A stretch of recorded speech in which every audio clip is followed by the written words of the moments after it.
Oi, gente, graça e paz de Cristo, bem-vindos ao canal Cristo em Evidência. Aqui quem vos fala é Mirlis Lino e o tema do nosso vídeo de hoje é o cristão e a comunhão com Deus. Então, se liga nesse vídeo e confere, tá bom?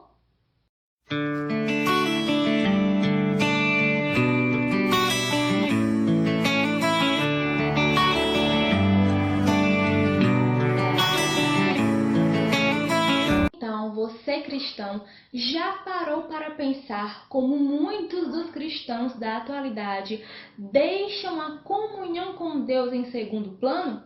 Você já parou para pensar como muitas pessoas dentro da igreja alegam dizer que não tem tempo, porque trabalham, estudam, têm 1001 atividades e acabam não separando um tempo para buscar ao Senhor?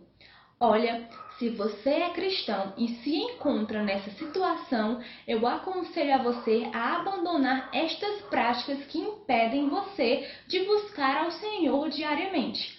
Como cristãos, não podemos nos contentar em apenas frequentar a igreja e ser cristãos de banco de igreja. Sabe por quê? Porque o que existe muito na atualidade são cristãos, pessoas que se dizem cristãs, buscando um evangelho cool. E o que é isso, Mirlis? É um evangelho legal, um evangelho que se adequa ao padrão de vida de cada pessoa. Não é o evangelho que molda aquela pessoa, mas é o evangelho que tem que se adequar à vida dela. Meu povo, muito cuidado com isso. Abram os olhos espirituais de vocês. Abram a mente de vocês. Não se deixem enganar por essas frases pecaminosas que muitas pessoas estão aí em igrejas que se dizem cristãs protestantes, pregando que você tem que vir como está e permanecer como está. Ou até mesmo dizendo assim, eu sou pecador, eu sei que Deus me ama, eu peco hoje e Ele me perdoa amanhã. Gente, muito cuidado com isso, porque isso é um pressuposto para a iniquidade. E o que é iniquidade, Mirlis? Iniquidade é um pecado premeditado.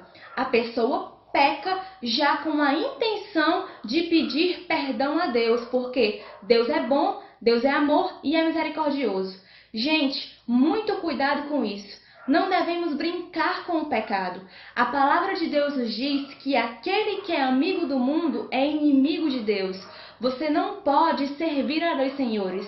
Você não pode viver um evangelho que se adapte à sua vida, porque isso é engano do diabo para fazer você se autocondenar. Além disso, gente, há quem diga que a vida secular pode ser separada da vida cristã. Pode isso, gente? É claro que não pode. Sabe por quê? Porque a vida cristã e a vida secular estão intrinsecamente ligadas. Tem pessoas por aí afora que se dizem cristãs, mas que vão para balada, mas que vão para carnavais fora de época, mas que bebem, que fumam, que estão em rodas de escarnecedores. Mas são meus amigos, eu não vou beber, eu não vou fumar. Ou até mesmo bebem e fumam e se dizem cristãos, dando um péssimo testemunho, escarnecendo do Evangelho de Cristo. Olha, gente, a palavra do Senhor Jesus é poderosa para libertar o seu pecado. Você não pode continuar numa prática pecaminosa. Você não pode continuar nessa vida de iniquidade e ir para a igreja no dia seguinte e dizer que está tudo bem. Gente, não dá para uma pessoa assim estabelecer uma comunhão com Deus verdadeira. Se você continuar assim, você nunca vai conhecer quem é o seu Deus de verdade. Então abra o seu olho, abra a sua mente, renove a sua mente pela palavra de Deus. Abandone esta vida de iniquidade, abandone esta vida de pecado, abandone essa vida medíocre, essa vida de heresia. Gente, o evangelho é muito mais que isso. O evangelho não é sensação, não é emoção. O evangelho não é um mix de sentimentalismo. O Evangelho é poder de Deus para aqueles que creem. A palavra de Deus nos diz em Hebreus capítulo 4, versículo 12, que a palavra de Deus é viva e eficaz, e é mais penetrante do que espada alguma de dois gumes, e penetra até a divisão da alma, do espírito, das juntas, das medulas, e é apta para discernir os pensamentos e as intenções do seu coração. Então, se você tem dificuldade de abandonar um pecado para ter comunhão com Deus, ore ao Senhor. Peça ao Senhor para que Ele tire todo o embaraço do seu caminho. Não se engane, esse evangelho adaptável à vida das pessoas é estratégia do diabo, para fazer as pessoas pensarem que estão em comunhão com Deus, quando na verdade não estão, porque elas estão se autocondenando. Então, busque conhecer realmente quem é o seu Deus. A palavra de Deus nos diz em Oséias capítulo 4, versículo 6, que o povo de Deus perecia por falta de conhecimento. Então, muitas vezes você peca, você erra, porque você não conhece de verdade quem é o seu Deus. Busque conhecer quem é o seu Deus.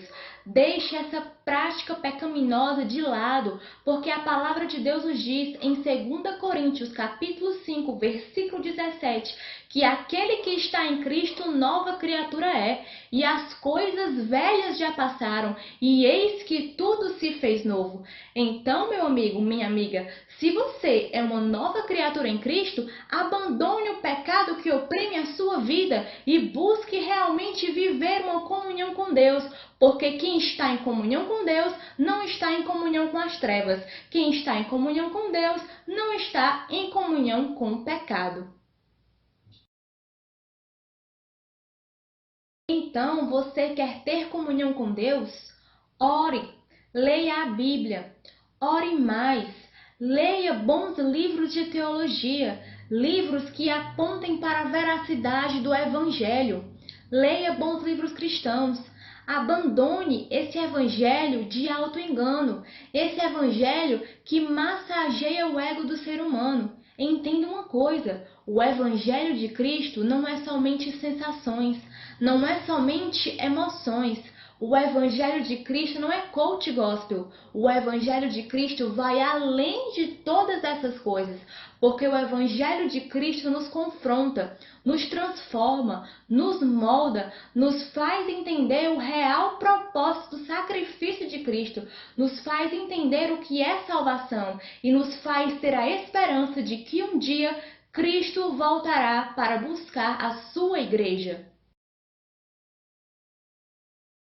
Além disso, gente, a palavra de Deus não fala somente sobre o amor de Deus, mas a palavra de Deus fala também da justiça de Deus. A palavra de Deus também fala da ira de Deus. E o fato de Deus ser ira e o fato de Deus ser justiça não anula o amor dele. É necessário também que nós conheçamos os outros atributos de Deus além do amor. Porque Deus é justiça, Deus é ira, Deus é paz, Deus é misericórdia, Deus é bondade, Deus é isso e muito mais. Sabe, quando Daniel foi levado cativo para o reino de Babilônia, junto com Misael, Ananias e Azarias, eles não foram simplesmente para lá e se adaptaram ao reino de Babilônia. Quando nós lemos o capítulo 1 de Daniel e os capítulos seguintes, nós vemos que, na verdade, eles buscaram realmente honrar o Deus de seus pais, honrar o Deus de sua infância. Eles não se misturaram com a orgia da Babilônia, eles não se misturaram com as filosofias da Babilônia. Pelo contrário, eles permaneceram cada vez mais convictos da fé em Deus. Eles permaneceram cada vez mais convictos que o Deus de Israel honraria a fé deles naquele lugar estranho. Então, honre o seu Deus aonde você estiver. Não molde o Evangelho para a sua vida, mas deixe o Evangelho moldar você. Sabe por quê? Porque cristãos que têm comunhão com Deus são fortes quando as provações vêm. Cristãos que têm comunhão com Deus dizem não para as tentações. Cristãos que têm comunhão com Deus aborrecem o pecado. Cristãos que têm comunhão com Deus amam a Deus. Cristãos que têm comunhão com Deus obedecem a Deus. E a obediência a Deus não é uma imposição, mas é um princípio de vida. Então, se você ama a Deus, você obedece a Deus. E se você obedece a Deus, você tem comunhão com Deus. Então, gente, já que nós estamos falando aqui de comunhão com Deus, eu gostaria de indicar para vocês um livro que eu particularmente gosto muito, que é o livro Heróis da Fé, de Orlando Boyer. Gente, nesse livro você encontrará o testemunho, a biografia de 20 grandes homens de Deus que impactaram o mundo por meio do Evangelho de Cristo.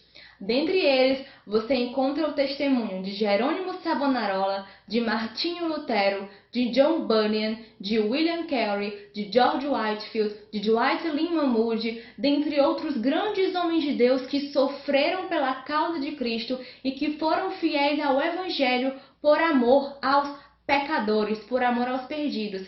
Então, se você quer realmente ler um livro que fale para você sobre comunhão com Deus, sobre como essa comunhão é importante para a vida do cristão, leia Heróis da Fé, de Orlando Boyer. É um livro excelente, emocionante, você realmente sente a presença de Deus em alguns trechos do livro e eu super recomendo para você que quer ler um bom livro cristão. Além disso, gente, eu gostaria de indicar a vocês um outro excelente livro, que se chama 8 Mulheres de Fé, do historiador Michael Heiken. Gente, esse livro é excelente, é maravilhoso, principalmente para nós que somos meninas cristãs, moças cristãs. Nesse livro, eu encontrei a biografia e o testemunho de mulheres de oração, de mulheres que amavam a teologia, de mulheres que amavam as suas famílias, os seus maridos, de mulheres que realmente tinham comunhão com Deus.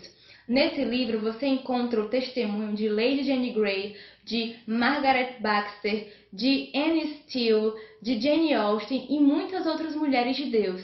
Gente, esse livro é realmente impactante. E Deus falou muito comigo por meio da leitura desse livro. Então, se você tem interesse em conhecer um livro sobre as mulheres de Deus, eu sugiro que você leia o 8 Mulheres de Fé, do historiador batista Michael Heiken. Gente, o nosso vídeo está chegando ao fim e eu agradeço a vocês que assistiram até o final desse vídeo. Gostaria de pedir a vocês que se inscrevam no meu canal, que ativem o sininho, as notificações, que deixem o like de vocês nos vídeos e que divulguem entre as pessoas que vocês conhecem, tá bom? Meu muito obrigada, graça e paz de Cristo e até a próxima, se Deus quiser. Tchau, tchau!